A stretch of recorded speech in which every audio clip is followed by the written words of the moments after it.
Hello Philippines! Perlas na silangan mabuhay! Ako si Jonel. Magbibigay naman tayo ng reaksyon dito sa ating channel na Zay Channel. Welcome po ang lahat, Luzon, Visayas, Mindanao.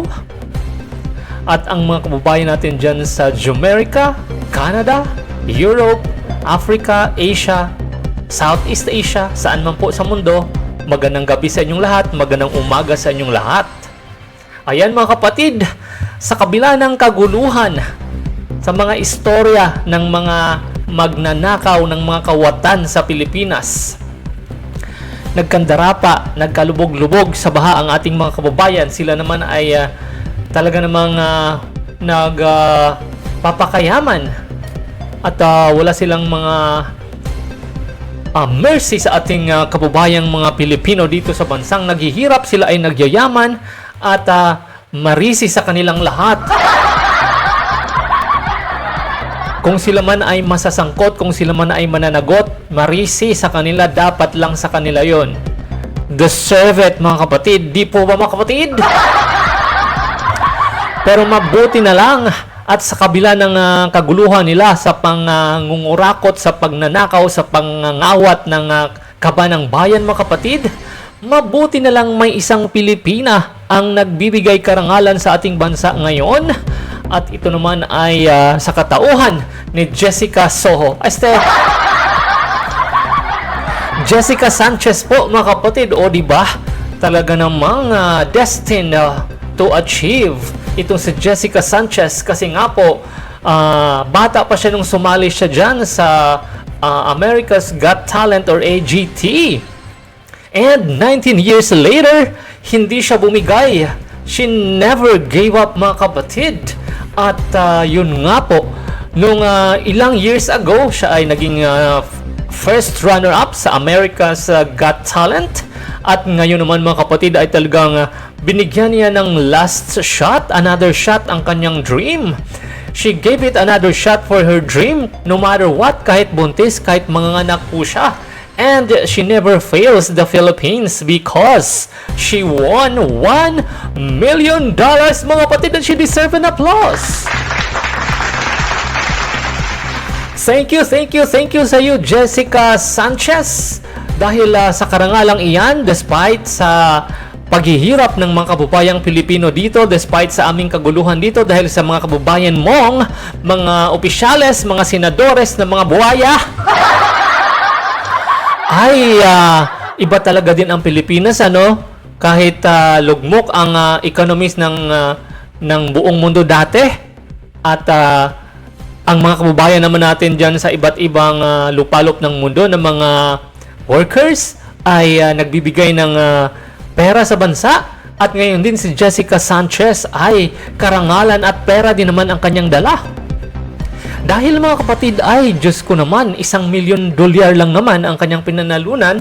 I-times 58 pesos po yan, i-times 59. So parang 59 million pesos na rin, kasi kung $1 million po yan, or billion na ba? Tama po ba ang math ko, mga kapatid? Kung i-multiply yung $1 million to 58 or 59 pesos? Bilyones ba ang aabutin yan, or nasa 59 million pesos din? Alright, mga kapatid, maraming salamat kay Jessica Sanchez at she never gave up on her dream. Ang talaga namang ipinaglaban niya kahit siya ay nasa 9 months na ng kanyang pagdadalang tao. And birth month na yata ngayon kasi na 9 months ang baby sa tiyan. Di po ba napakaswerte itong batang ito, mga kapatid?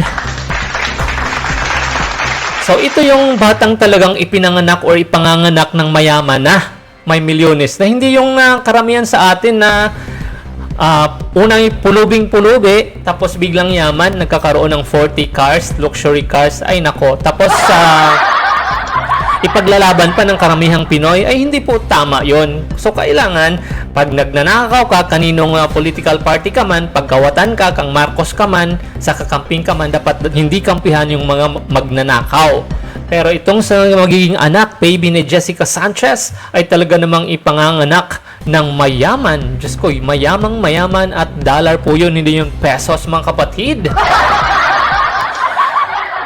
Pakinggan natin itong istoryang ito kay Jessica Sanchez. at magbibigay tayo ng ating reaksyon na nakakaiyak na reaksyon.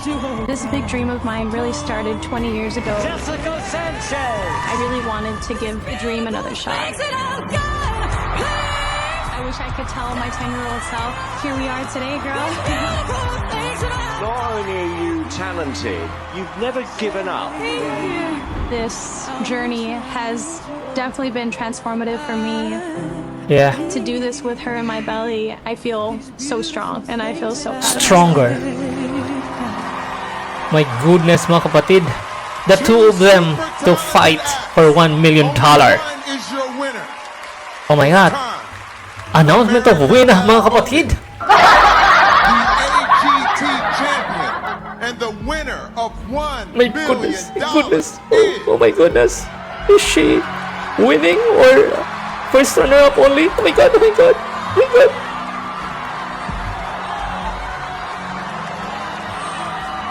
This is it. Hold your breath, mga kapatid. And the winner is... Oh my God, natakot ako. Baka matalo siya, mga kapatid. Baka naman. Lord. Jessica. Oh my goodness, I'm so surprised. Yes. Yes. At last. For the Philippines, para sa mga magnanakaw ng Pilipinas, para sa mga kurakot ng Pilipinas, para sa mga buhay ng Pilipinas. Gamitin yung talento nyo para sa ikabubuti, hindi yung magnanakaw kayo, mga walang niya kayo. Thank you so much, Jessica Sanchez, for the fame, for the karangalan na ibinigay nyo sa Pilipinas. Congratulations sa iyo.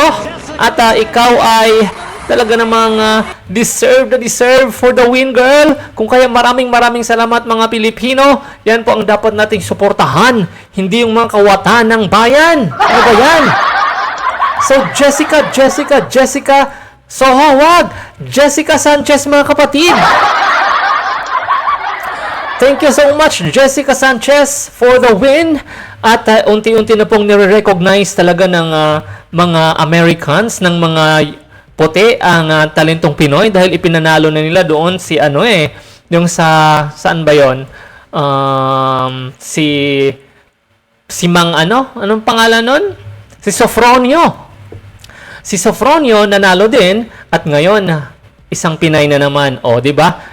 Nare-recognize na nila ang Filipino talent. O, di ba, mga kapatid? So, congratulations at maya-maya, mga kapatid, sana din po ay mananalo si Kirk Bondad sa kanyang Mr. International pageant sa Thailand at ipagdasal po natin yan para another karangalan naman sa Pilipinas. Maraming salamat po. Hindi po tayo magtatagal at ako po salamat sa inyo. Sana po ay masilip ninyo ang video ito at huwag malimot mag-subscribe sa ating channel. My name is Junel. Maraming salamat po. Ingat po sa bagyo, mga kapatid. Kapit lang, laban po Pilipino sa buong mundo.